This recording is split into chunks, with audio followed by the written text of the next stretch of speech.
Halo Rika. Nanti aku minjam stok kontak boleh nggak? Ini tinggal Agri ya. Iya. Hai Kak. Suara aku jelas nggak? Atau pending? Jelas jelas. Jelas. Suara aku Kak. Aman suara kamu. Ini lagi di rumah, lagi di kosan. Iya nih di kontrakan teman-teman. Mm-mm. Kak Firi di mana? Aku ini habis selesai jualan di kosan. Ini Agri mana ya?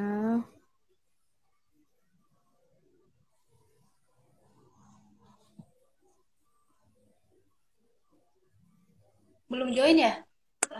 Iya belum. Firi. Udah join deh. Udah join ya?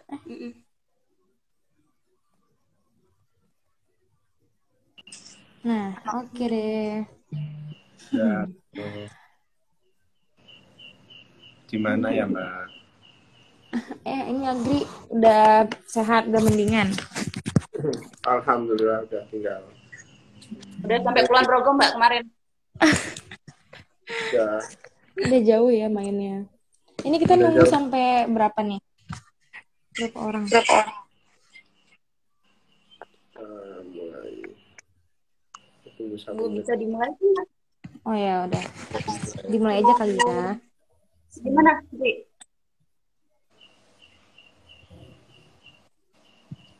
Ya oke deh. Aku mulai deh kalau gitu. Ya. Ya. Bismillahirrahmanirrahim. Assalamualaikum warahmatullahi wabarakatuh. Waalaikumsalam warahmatullahi Ya. wabarakatuh. Halo teman-teman semuanya. Halo Agri, halo Rika dan semua teman-teman yang lagi nonton nih. Pada malam mingguan di mana nih semua?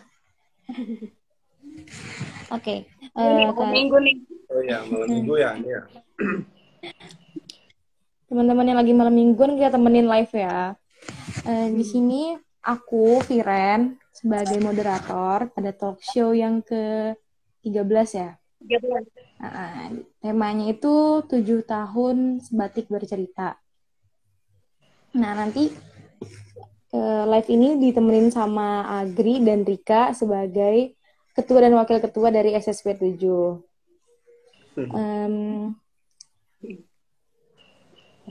Oke. Jadi mungkin dari temanya kan 7 tahun sebatik bercerita. Aku agak ini dikit ya, flashback sedikit.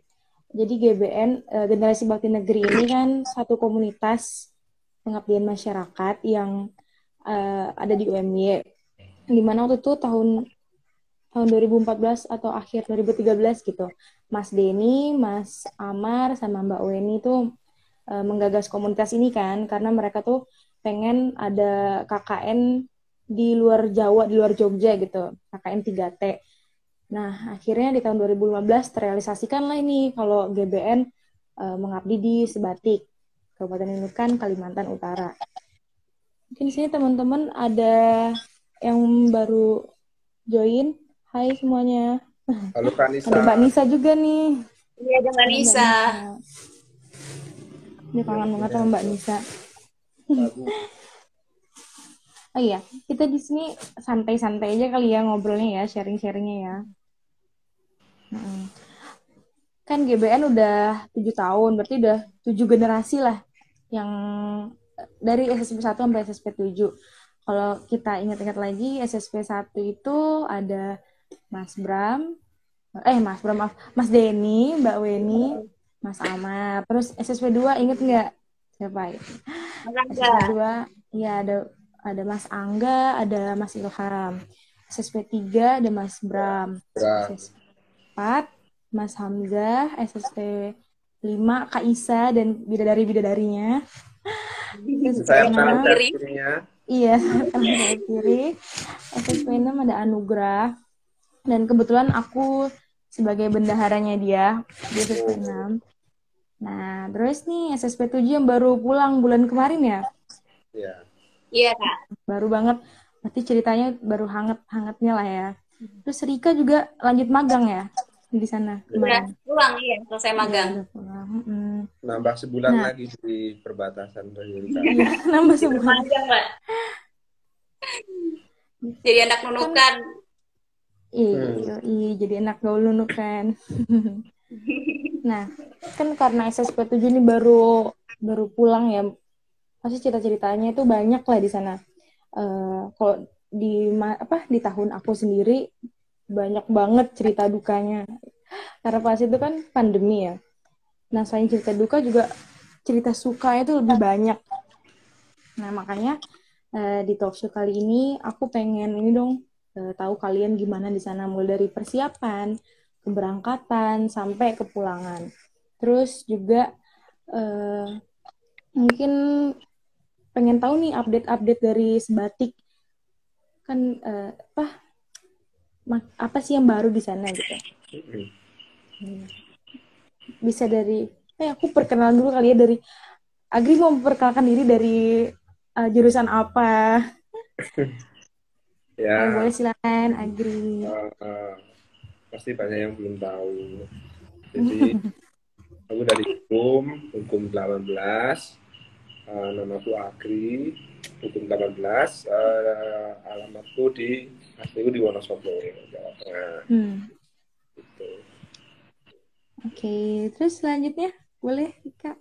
Oke, nama aku Rika, Kak, dari Prodi HI 2018, satu jurusan sama Kak Wiran. Iya, itu jurusan kita. Ini dari Pati.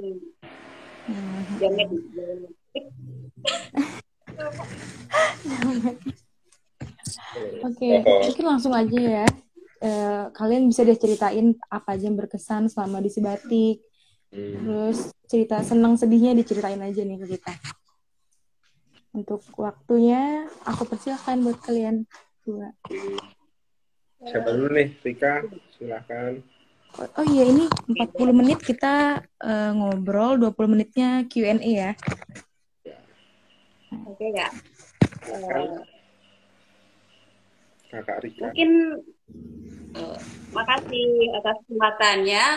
Mungkin kalau kita ngobrolin tentang Sebatik karena ini udah masuk generasi ke-7 ya, kita SSP 7. Tentu kalau dia dari kondisinya dari awal angkatan Mbak Wen, Mas Den dan lain-lain di tahun 2014 tentu ada yang berbeda sama yang sekarang ini, apalagi kan kita kesana di masa pandemi nih. Nah, kalau dari selama 7 tahun ini mungkin yang ada perubahan lah di Sebatik. Mungkin dulu di tahun 2014 dari segi infrastrukturnya mungkin atau sosial ekonominya karena lokasinya di perbatasan ya Kak masih bisa dibilang perlu lah ada tangan-tangan yang memberdayakan masyarakat atau mengabdi di sana. Kalau infrastruktur sendiri kita lihat jalannya di sana lah. Dulu kan mungkin masih tanah-tanah gitu ya. Kalau sekarang kemarin kita di sana sudah banyak yang jalan aspal gitu. Terus dari sosial ekonominya karena di sana potensinya kan sawit mayoritas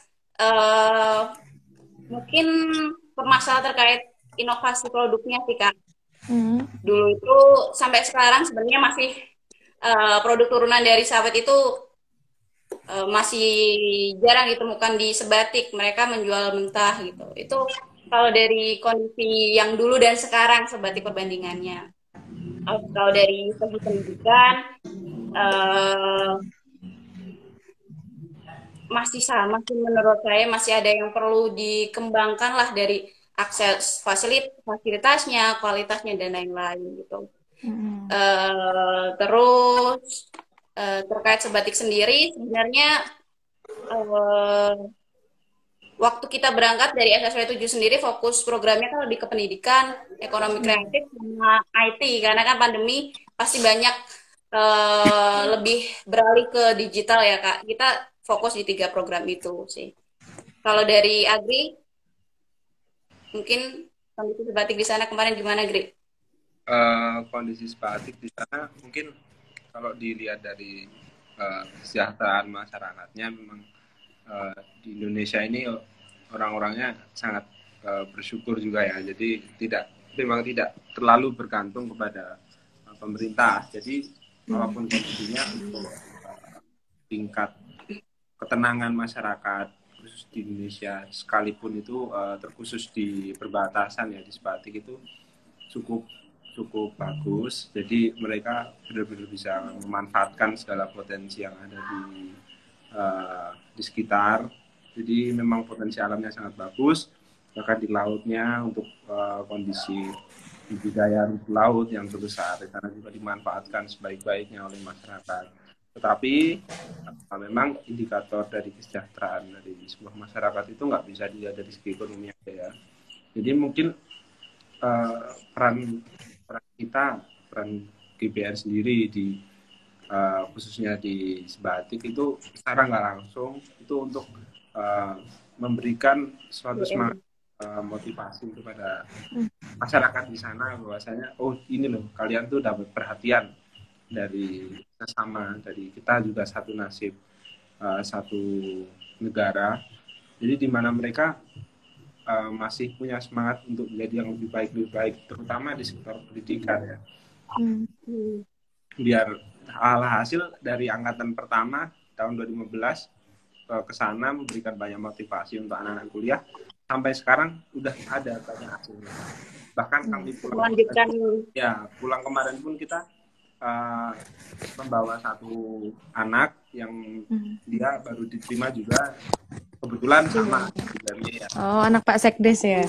Nah, jadi memang itu suatu bukti yang nyata, walaupun memang sedikit demi sedikit, tapi ini yang harus diketahui banyak masyarakat. Jadi kita benar-benar peduli, kita benar-benar punya niat yang baik untuk saling sesama memberikan semangat lah. Gitu. Ya. Kurang lebihnya. Okay. Nah, terus karena lokasinya juga kan di perbatasan ya Kak. Mungkin emang sedikit banyak kebutuhan mereka dipasok dari negara tetangga, dari Malaysia. Cuman kalau kita dengar dari mereka, mungkin perut kita diisi oleh Malaysia, tapi hati kita tetap buat Indonesia. Kita ya berusaha menumbuhkan semangat itu. Isu-isu perbatasan terkait nasionalisme kan pasti ini ya Kak, jadi perhatian lah, jadi concern kita. Iya. Dan itu buat pelajaran banget buat kita. Jadi mereka yang seperti itu aja sangat sangat antusias lah sama masih sangat antusias dengan hal-hal berbau nasionalisme.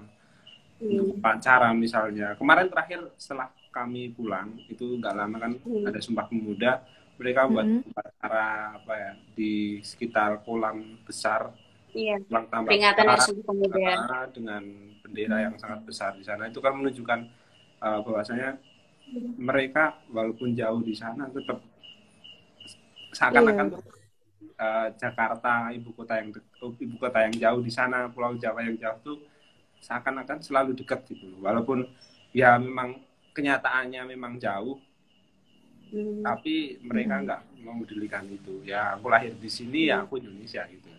Ya rasa nasionalis mereka tuh tinggi lah. Iya. Terus kalian waktu pas ngajar kan daring ya atau langsung ya? Hybrid Kak.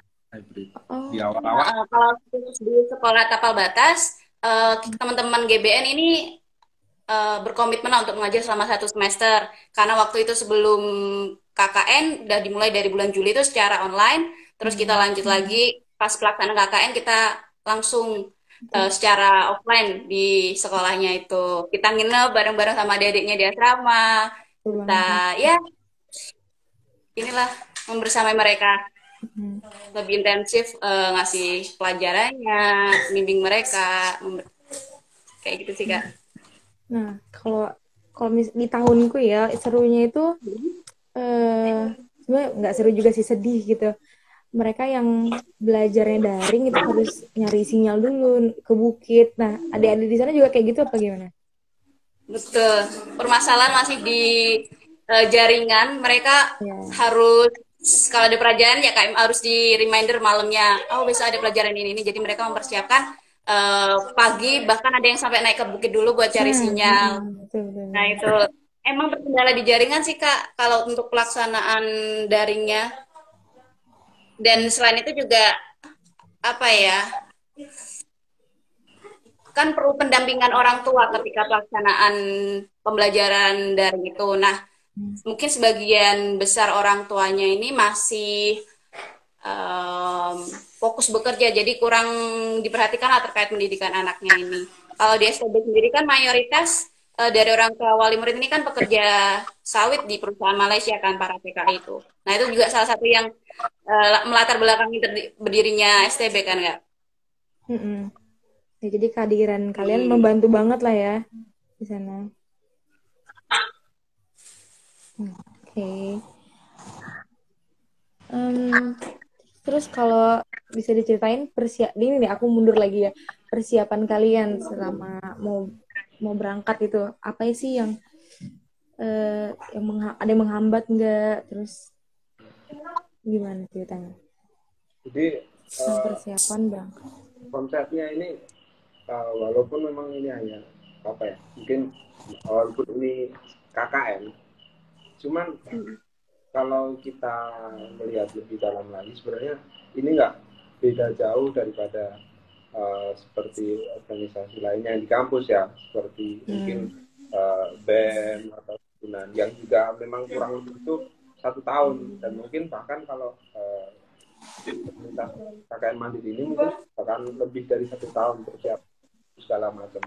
Jadi merasa memang karena ini konsepnya bukan waktu ya, dan bahkan tujuan kita itu masih secara langsung memang adat dan lain sebagainya jauh kita, itu memang harus banyak penyesuaian. Sama kalau dari segi persiapan yang jelas masalah finansial itu kita memang berjuang bareng-bareng seperti yang dirasakan dalam angkatan sebelumnya, dan apalagi memang cobaan pandemi seperti ini yang memang dirasakan oleh semua penduduk Indonesia ya. Jadi akan berdampak juga kepada kami teman-teman yang mau keluar Jawa, itu memang harus lebih mempersiapkan dalam segi finansial. Jadi ibaratnya nyari uang di masa pandemi ini sulit, tapi kita memang mau nggak mau harus mencari gitu loh. Nggak bisa dipungkiri itu. Ya. Dan dari segi lain memang kita persiapkan apa sih yang mau kita lakukan karena akan pulang kerja. Memang fokus kita kalau di hal-hal yang terlihat secara fisik itu memang kapasitas kita memang kurang ya, karena misal masalah permasalahan infrastruktur juga itu memang kepentingan pemerintah pusat, itu pun harus dilakukan bersama-sama. Jadi yang dilakukan kita karena kita mahasiswa yang dianggap bisa memberikan cerminan teman-teman yang berkecimpung di dunia akademis, ya kita bagaimana pelan-pelan memberikan soft therapy dan teman-teman di sana untuk lebih sering diskusi, lebih sering membuka wawasan pikiran buat mereka ke depan. Jadi dampaknya nggak terlihat secara langsung, tapi ya, ke depan mereka ya itulah, lebih memiliki wawasan yang luas juga. Mungkin kalau kendala yang memang banyak, mungkin Rika bisa menjelaskan lah sedikit kendala. Sebagai lagi ke persiapan ya Kak, mungkin tadi kan benar yang dikata Adri kan ini persiapannya makan banyak waktu dan segala macam. Tadi mention agri ada finansial juga. Selain itu persiapan kita juga terkait dengan administrasi ya mungkin dari pihak kampus karena sebelum itu sempat ada apa tidak diizinkan karena pandemi ini. Jadi kita emang struggle di sana bagaimana meyakinkan kampus, bagaimana terkait perizinan orang tua juga di masa pandemi namanya orang tua kan khawatir gitu ya Kak. Tapi alhamdulillah masih ada jalan. Mungkin karena dulu kita udah ada vaksin dan segala macam mengikuti memang prokes dari pemerintah gitu ya. Itu terkait administrasi, persiapan administrasi, terus koordinasi ke pihak mitra kita, pihak tempat lokasi kita KKN itu juga dipersiapkan jauh-jauh hari. Kita menghubungi dari desa, kecamatan sampai dengan ke kabupatennya. Terus selain itu persiapan mungkin logistik ya walaupun yang dikatakan agri kita nggak ke dia keluar lanjutlah mungkin nggak pembangunan secara fisik ya mungkin kita nggak membangun A B C bikin ini tidak pembangunan secara fisik lebih ke pemberdayaan masyarakatnya manusia itu tapi tetap ada yang perlu dipersiapkan terus siapan apa lagi ya mental sih mungkin kita dari Jogja ke Kalimantan itu kan harus siap segalanya mentalnya berjumpa dengan orang baru menunaikan misi kita di sana itu kan harus butuh mental yang kuat gitu.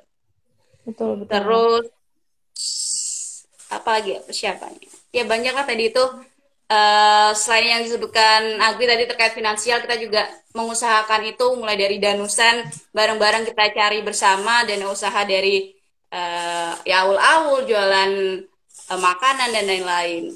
Ini pasti pada kartu awul ya. Iya.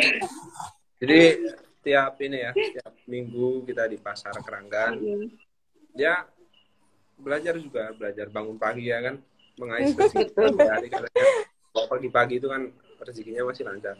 Nah, iya. Ya, jam berapa biasanya jam 3:30 kita udah siap-siap berangkat 3:30 pagi itu. Yang biasanya bangun siang ya mau nggak mau dipaksa harus bangun pagi jualan di sana ya berebut apa ya namanya istilahnya berperang sama ibu-ibu di sana menawar itu barbar ya ibu-ibunya. Pengalaman juga ya. Emang sulit sih dapetin kalau nggak pernah nyoba buat kayak gitu.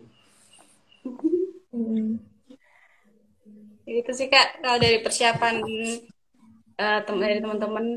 Ya memang mental juga benar dan juga sebenarnya kalau dikatakan ya namanya pengabdian terus apa sih yang kita berikan ke sana sebenarnya nggak sampai sejauh itu karena tujuan kita juga sana kan belajar jadi istilahnya belajar di tempat yang jauh lah gitu cuma saling tukar pikiran gitu.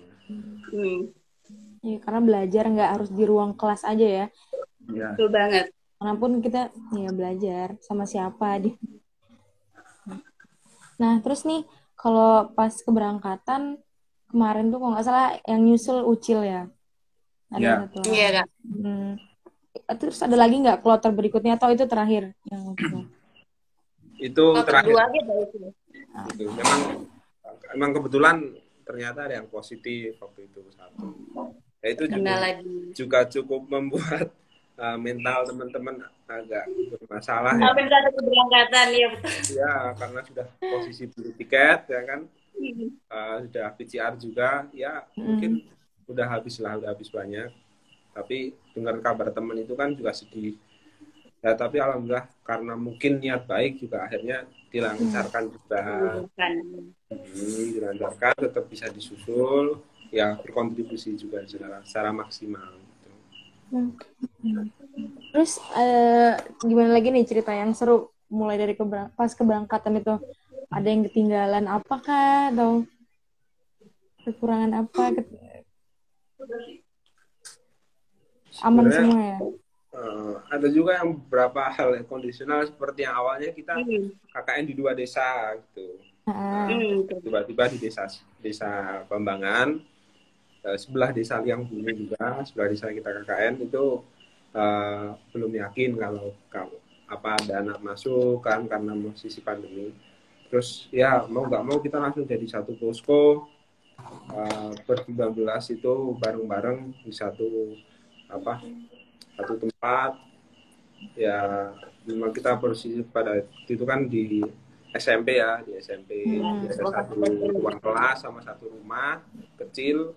Nah kita bagi dua di situ, perempuan, laki-laki. Ya memang akhirnya dengan banyaknya 19 anak itu dalam satu tempat, cerita-cerita emang banyak lah. Jadi posisi makan harus bagi-bagi, berat, tahu-tahu habis, ya habis karena tahu-tahu kan orang 19 makan. Jadi kalau masak nasi itu pasti kan langsung banyak. Ya lucu-lucu lah. Itu kalian masaknya ganti-gantian gitu ya, ada jadwalnya. Iya, ada jadwalnya, jadwal piket gantian, yang cewek-cewek belanja, masak gitu. Iya, yang cewek-cewek piket, yang cewek-cewek masak, yang cowok-cowok makan.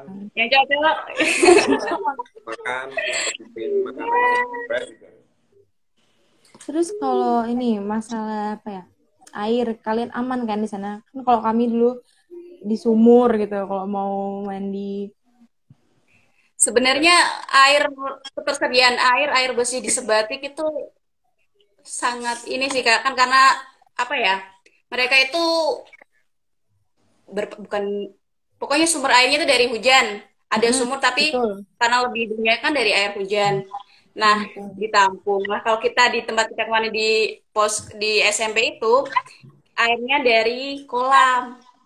Nah, itu yang menyebabkan beberapa teman kita alergi, enggak alergi sih, gatal-gatal. Nah, itu semuanya hampir merasakan gatal-gatal itu karena airnya dari air kolam, Kak. Dan masih jadi permasalahan juga di Sebatik terkait ketersediaan air bersih ya. Tuh, kalau di tempat kakak kemarin di Setabu juga langka air.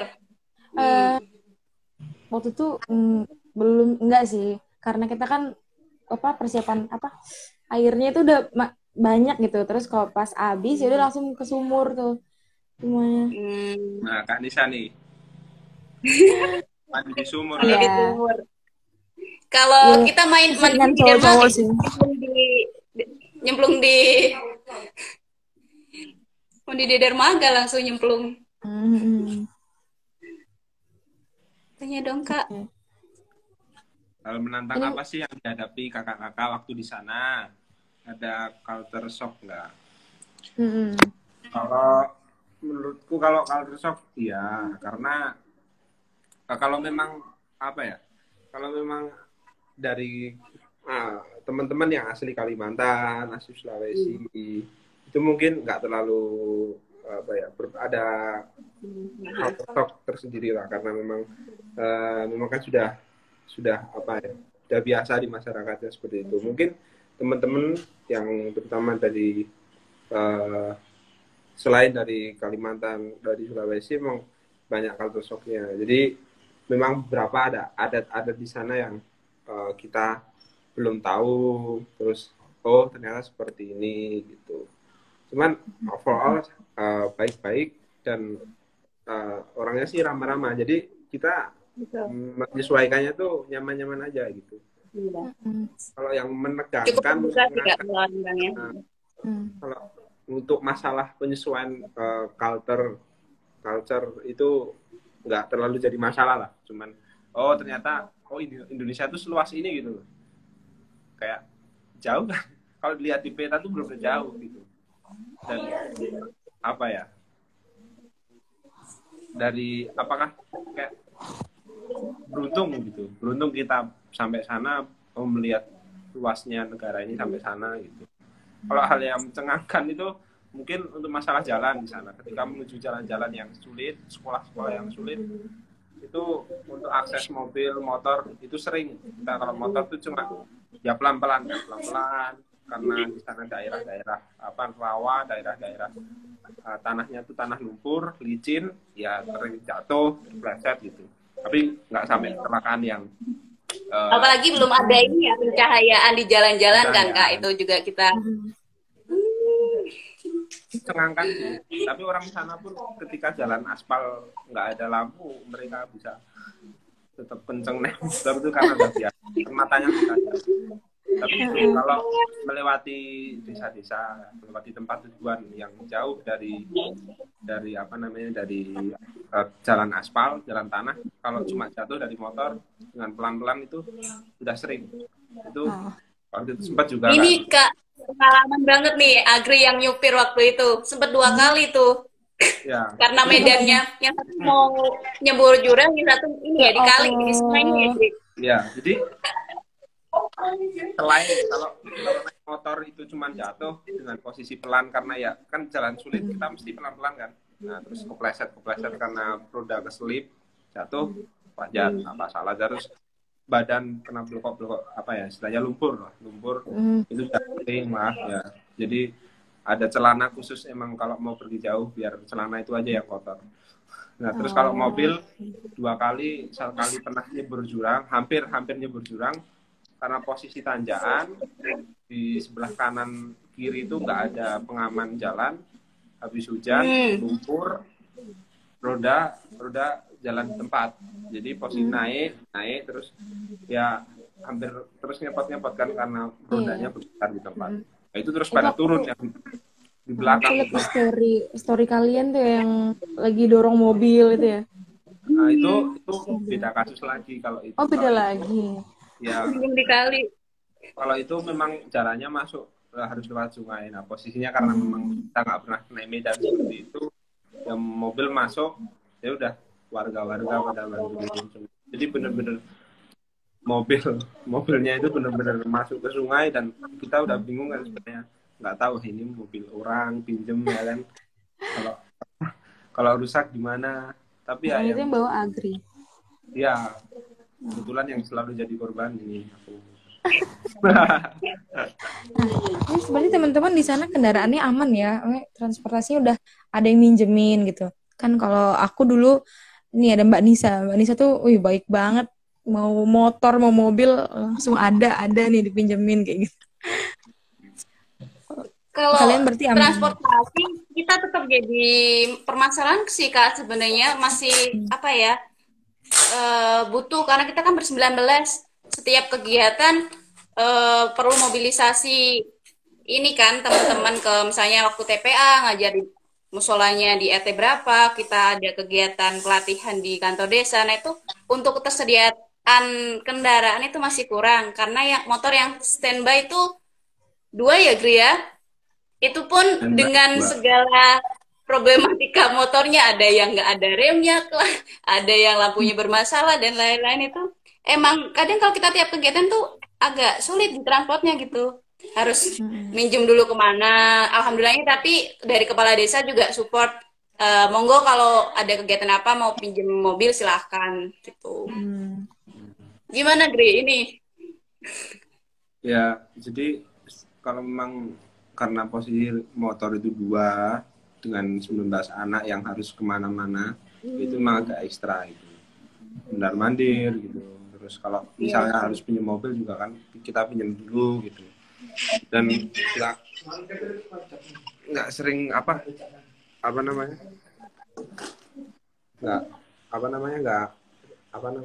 nggak sering juga kita ke bengkel buat buat servis motor kan. Iya. Oke, berarti aman ya, transportasi di sana ada yang bantu ya, alhamdulillah.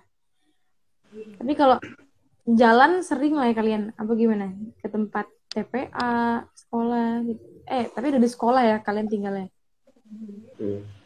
Jalan tetap sih kamu kadang ke pasar, itu karena pasarnya kan 1 minggu sekali. Terus pas belanja ya karena ya nggak terlalu jauh juga sebenarnya Mbak, karena bareng-bareng juga kan masih nggak kerasa.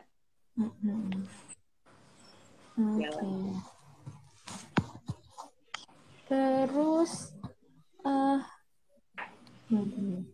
kalau itu dari keberangkatan, pas mau menjelang kepulangan nih pasti adik-adik di sana pada nangis, sedih lah ya, apalagi pas SSF ya.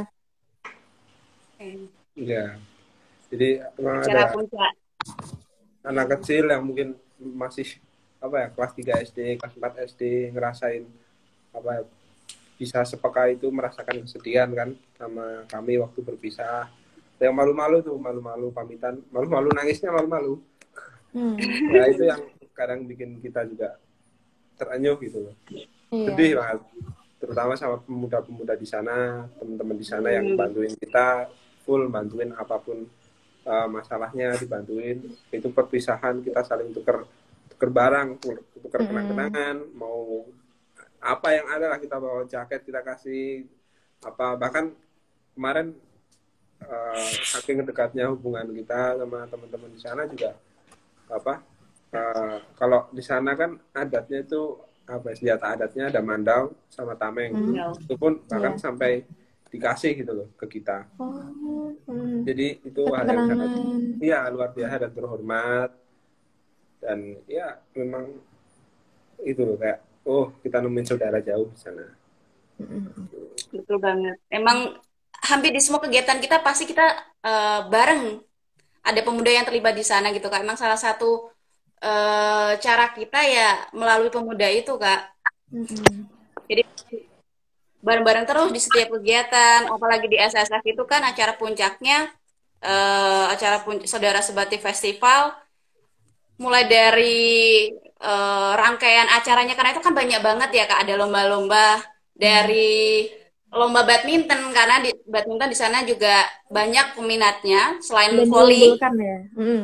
Iya, itu terus ada lomba mancing, terus lomba masak, lomba karaoke gitu. Terus malamnya acara puncaknya kan ada pagelaran seni gitu ya, festival, ada dari anak-anak dari SMP, SMK gitu. Semuanya pemuda terlibat lah dalam kegiatan itu. Bareng-bareng terus sama pemuda Karang Tarunanya. Ini kalau mau cerita apa, ini tameng yang dikasih sama karena disimpan baik-baik tuh Agri. Ini katanya sudah hampir 30 tahunan. Wow. Jadi mereka dari kemarin tuh kalau tampil apa pakai tameng ini kan. Jadi kemarin waktu hari apa namanya, hari Sumpah Pemuda itu, mereka kan juga pasti menampilkan pentas seni tari. Nah itu aku lihat mereka pakai tameng yang baru gitu, pemuda di sana. Jadi apa ya, kayak mungkin mereka bikin baru atau gimana. Jadi maksudnya seberharga itu mereka sampai mengikhlaskan untuk memberikan ini ke teman-teman dari KKN generasi bakti negeri.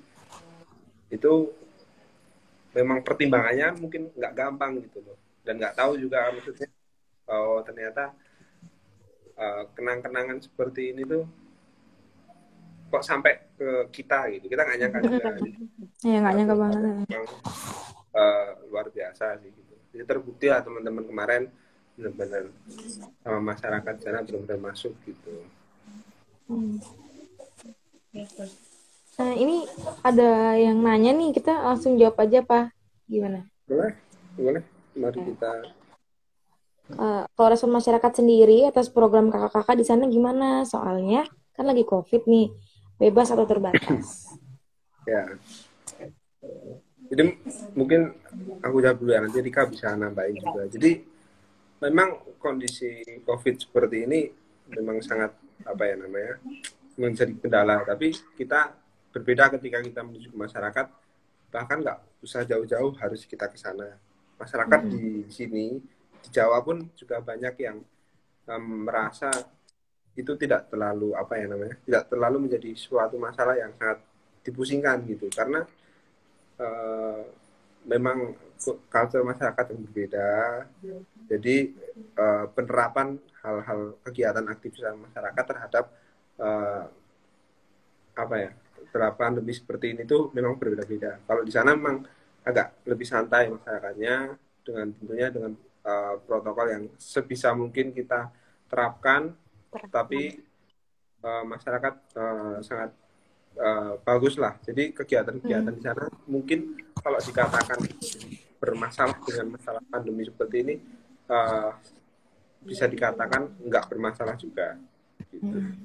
Oke. Ya, Ini tambahkan. aku mau nanya dikit deh. Oke. Kalian di sana nyampe ini lagi nggak karantina 2 minggu gitu nggak? Atau langsung aja udah boleh Kita Tetap tidak kita. Oh, tetap. Iya. Oh, Emang iya. membatasi interaksi kita sama masyarakat dulu kan. Mhm. Gitu, oke. Terus boleh Rika lanjutkan lagi ceritanya Agri. Oke, yang terkait program-program Mhm. nggak terlalu ini sih benar yang dikatakan Agri. Nah, ya tugas kita gitu sebisa mungkin menerapkan lah, membangun kesadaran terhadap hal itu, walaupun malah masyarakatnya kadang nggak terlalu mempermasalahkan adanya COVID ini, tapi kita sebisa mungkin mengajak mereka untuk tetap menerapkan. Mungkin bebas atau terbatas itu kadang program kita, misalnya kayak kita mengadakan pelatihan, memang dibatasi lah jumlahnya gitu. Nggak bisa yang langsung banyak orang di tempat suatu tempat tertutup gitu. Nggak, tetap kita sebisa mungkin menerapkan prokes-prokes itu tadi sih Kak. Membangun kesadaran mungkin ya di tempat kita pun kadang masih ada yang nggak terlalu mengindahkan itu kan. Ya, di sana pun demikian itu. Ya pokoknya intinya mereka welcome ya sama kalian ya. Pasti awal. Ini ada Mbak Weni. Hai Mbak Wen. Oke. Apa ini teman-teman yang ada di live IG ada yang mau nanya nggak ke Agri sama Rika? Boleh nih yang mau ditanyain. Nah, tanya apa aja.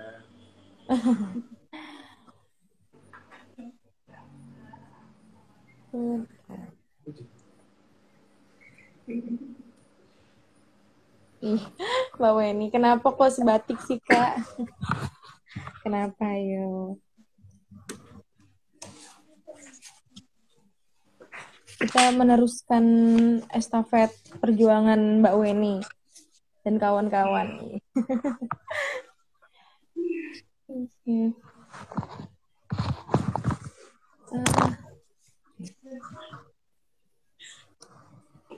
Terus kalau updatean ini kabar terbaru di sana ada apa lagi Kak?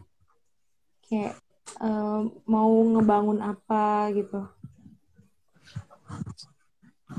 Kalau di sana sih mungkin yang lagi mau apa ya, mungkin yang diperbaiki dari pemerintah mungkin soal mobilitas, soal barang-barang. Jadi lagi dibuat juga pelabuhan yang berbasis internasional gitu di sana.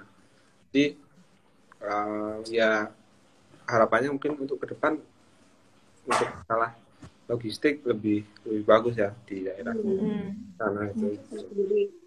Nggak terlalu bergantung dengan negara tetangga gitu sih Kak. Mungkin pembangunan itu apalagi akan ada wacana nih Sebatik bakal dimekarkan jadi kota administrasi atau gimana itu ya. Semoga saja kan di kota seiring kabupaten. nah, ya, harapannya kan bisa lebih maju lagi. Dan salah satu bukti perhatian pemerintah lah terhadap daerah perbatasan itu. Mbak Weni ada cilok nggak? Waduh. Gimana, Gri? Cilok nggak tuh? Aduh. Kalau kayak gitu nggak bisa ditepiskan sih Mbak, cerita-cerita romansa gitu di tempat KKN. Sama pemuda-pemudi sana ada kali ya. Oh, ada itu. Ada nggak Gri? Ya, itu kan salah satu bentuk silaturahmi yang Iya. terlalu dekat. Silaturahmi, itu menjalin silaturahmi. Yang terlalu dekat. Jadi, seperti itu. PDKT berkedok silaturahmi ya. Tapi itu melancarkan segala, mungkin ada urusan-urusan kan.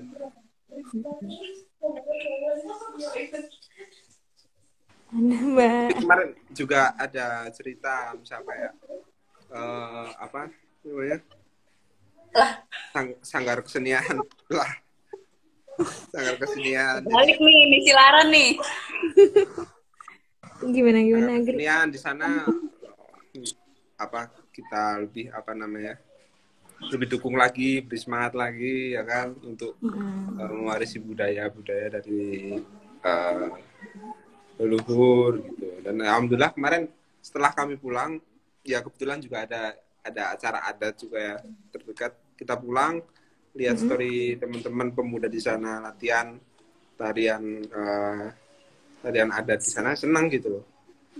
Jadi karena memang sempat vakum karena pandemi, harapannya lebih akhirnya teman-teman di Aktif. sana ya lebih semangat lagi gitu karena udah mulai longgar.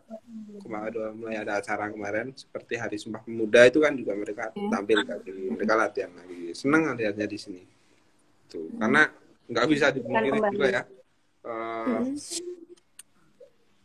apa namanya pemuda-pemuda sekarang untuk masalah warisan budaya kan memang nggak banyak yang belajar gitu.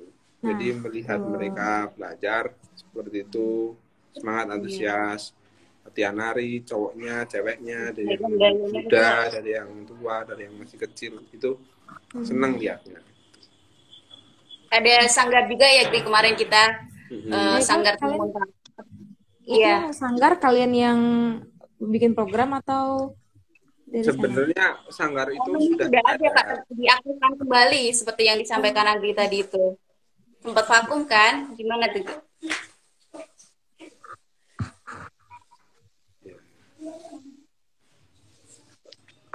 Ini berarti kalian juga belajar nari lagi ya? Agri belajar nari. Oh, ya, enggak. Karena mereka kalau yang Ramden sih. Jago dia Kak udah. Ini ada lagi pertanyaan di atas. Ada yang tanya-tanya. Menurut pendapat kakak-kakak GBN, kondisi sosial ekonomi pendidikan di sana sekarang emang perlu dibina terus atau udah lebih mendingan nih dari yang sebelumnya? Kalau dibilang dibina, mungkin kapasitas kita kurang ya. Cuman untuk masalah ekonomi juga sana sebenarnya sudah bagus karena sumber daya alamnya sangat bagus ya. Baik di daratan maupun di lautan, mereka untuk cari kerja dari alam itu mereka selalu disediakan oleh alam. Dan perdagangan juga lancar karena dekat juga dengan luar negeri. Tapi untuk masalah bukan bimbingan sebenarnya, untuk lebih kita menyemangati teman-teman di sana, pemuda-pemudi di sana untuk lebih ayo sekolah, nggak sekedar sekolah tapi ayo benar-benar cari ilmu gitu. Itu yang harus terus kita berikan semangat itu. Nggak cuma sampai sini, misal hanya lulus SMP, ayo SMA, ayo sekalipun nggak bisa, ayo kejar paket, kamu bisa kuliah lagi. Kalau yang udah mulai kuliah S1, jangan lupa besok harus S2, ayo harus S2, harus S1 gitu.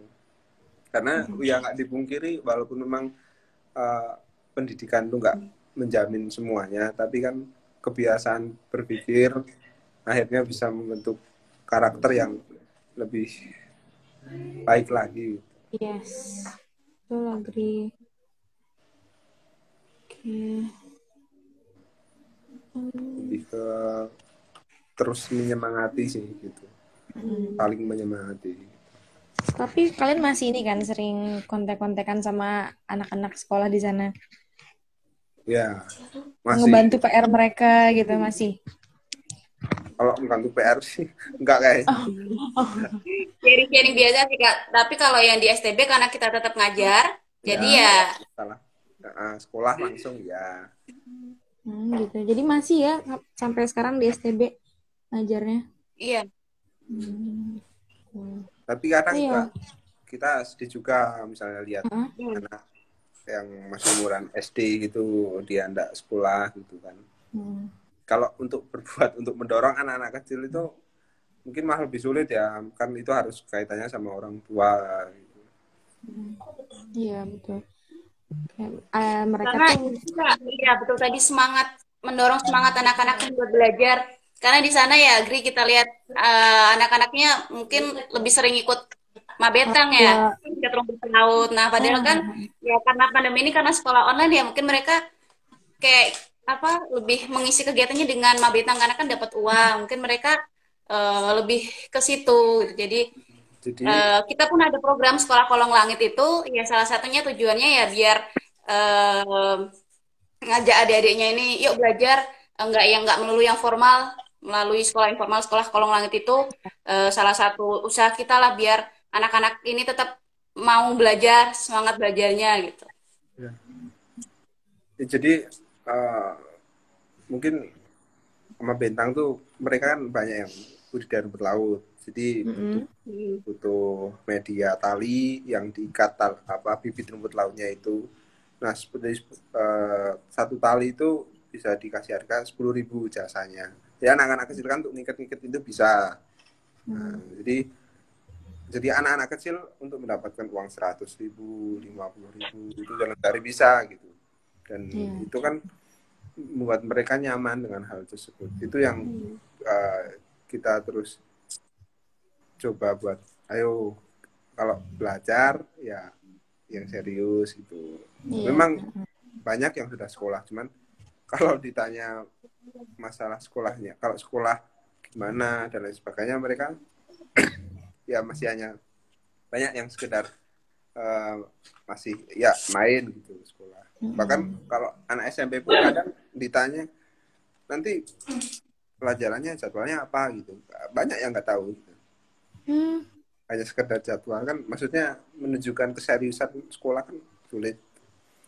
Nah itu PR untuk teman-teman yang anak-anak di sana yang mungkin masih kecil, yang udah besar yaitu tadi kalau tidak sekolah ayo kita ajak buat kejar paket, yang udah kuliah atau pemuda-pemuda di sana yang sedang SMA, SMK itu perbanyak kita diskusi sama kita tentang bahas apapun itulah yang mereka mau bahas, soal pendidikan, bahasa mereka, soal apapun, sosial budaya. Jadi mereka juga dapat kita dapat tukar pikiran, jadi semangat, senang mereka kalau diskusi itu. Sekarang sampai pagi kan diskusi kayak gitu. Nah itulah yang kita yang cari itu hal-hal seperti itu yang kita tuju gitu biar mereka senang. Ada satu lagi sih Semangat apa? program kita mungkin yang sebatik School for Youth itu sasarannya kan teman-teman SMP, SMK. Nah, ya itu juga usaha kita buat kita tuh kayak em, kasih mereka gambaran, kita ajak bareng-bareng yuk merencanakan masa depan mereka karena eh, mereka juga kayak mungkin cita-cita ya itu terbatas yang mereka tahu cuman mau jadi dokter lah polisi. Nah dari kemarin kita adakan sosialisasi juga terkait merencanakan masa depan gitu lah untuk mereka juga mendorong buat semangat melanjutkan sekolah gitu. Ada salah satu program kita terkait itu sasarannya lebih ke SMP dan SMK. Iya, aku tuh sempet baca sih program kalian yang itu kayak bagus lah karena kan beberapa anak-anak tuh taunya ya cita-cita tuh apa ya dokter, polisi gitu kan. Ya, sering dilihat Bahkan sehari-hari. bener. Jadi di luar itu sebenarnya banyak banget kan profesi yang mereka mungkin belum tahu, belum informasinya belum sampai gitu. Terus dari situ ada yang unik nggak cita-cita mereka? Ya mungkin kalau orang tua yang sawit ya jadi mandor sawit. Kalau misalnya orang tuanya petaninya Cari ikan jadi nelayan. Waktu kita ngajar TPA kan disuruh gambar cita-cita itu. Mereka ada yang bikin kapal, mau cita-citanya apa? Oh cari ikan gitu. Ya sebatas ya lingkungan mereka aja tuh yang dia tahu gitu. Oke.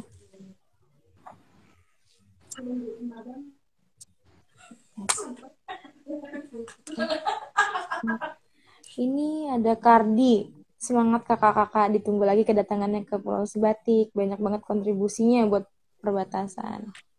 Ya, ini Sukardi nih salah satu siswa asli sana yang sekarang sudah kuliah di UMY. Ya mungkin dulu sering dapat informasi dari senior-senior kakak-kakak GBN, kakak Generasi Bakti Negeri untuk semangat kuliah. Dan ya Kardi bagus, dia alhamdulillah sekarang udah di UMY juga semester 1. Semangat Kardi belajarnya, bisa kembali lagi ke sana buat berkontribusi. Harapannya lah kan lebih banyak putra daerah. Iya. Semoga juga Kardi. Semangat Kardi. Berarti ada 2 ya, Kardi sama yang anaknya Pak Sekdes ya? Sebenarnya bukan Ya, Pak Sekdes, keponakannya Oh, Pak Kades. keponakan. Oh, keponakan Pak Kades. Maaf, salah. Oke. Nah, ini ada pertanyaan dari Zaina Sadikah lagi. Kalau dari sisi pendidikan, semangatnya masih kurang. Mungkin ada hal lain, Kak, yang menjadi kelebihan dari orang-orang di sana. Misalnya hubungan antar masyarakat, rukun guyup, atau apa, Kak, yang lain? Dulu yang mau jawab? Dika, silahkan. Mungkin ini sih aku lihat lebih ke toleransi ya Kak, karena di Sebatik sendiri tuh cukup plural, banyak sekali suku, ada suku Tidung yang suku aslinya, ada suku Bugis, walaupun mereka meskipun apa berbeda backgroundnya berbeda, budayanya berbeda, tapi ketika ada suatu kegiatan ya mereka tetap bareng-bareng toleransinya gitu. Di mungkin dari budaya sukunya berbeda, agama pun juga berbeda-beda. Aku sangat ini sih toleransi mereka di sana. Terus kalau kayak guyup rukun guyup itu mungkin dari kegiatan kayak kerja bakti ya Gri ya. Itu juga terlihat lah bagaimana masyarakat ini berkumpul, nggak langsung digotong royong, nggak cuma di kerja bakti doang sih. Ada banyak kegiatan masyarakat. Oh, salah satu yang ini volley. Salah satu sarana mereka di sana tuh melalui volley tiap sore itu kan terlihatlah bersamaan mereka di sana. Karang Tarunanya aktif ya berarti. Ya. Dari Agri sendiri gimana, Gri? Kalau di sana perbedaannya mungkin saling sesama masyarakat tuh sangat terbuka dengan masyarakat yang lain. Jadi antara gap daripada mungkin orang tua, anak-anak remaja itu sangat nggak ada, maksudnya tidak terlalu jauh gapnya. Jadi untuk berkomunikasi dan segala macam antara keluarga A, keluarga B, keluarga C, D itu sangat dekat gitu. Bahkan misalnya kami di sana, ayolah anak-anak KKN kalau mau tidur tempat ini silahkan gitu, dibuka lebar. Jadi benar-benar semua itu walaupun dikatakan hanya tetangga itu seperti saudara semua gitu. Karena kita saudara sebatik. Oke.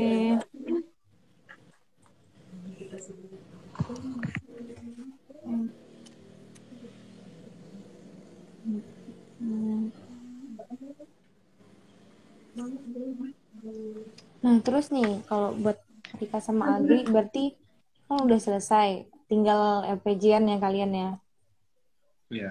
Dan masih ini nggak kayak ngejar, ada beberapa yang ketinggalan di kampus gitu. Kalau itu pasti ya untuk ngajar Iya. terus ya. Ya teman-teman ada yang udah mulai fokus ke skripsi, terus ya ada yang juga organisasi yang di kampus juga. Tapi sama-sama kita terdekatkan akan ada open recruitment untuk adik-adik baru untuk angkatan ke-8. Nah nanti insya Allah cepatnya, ditunggu kabarnya.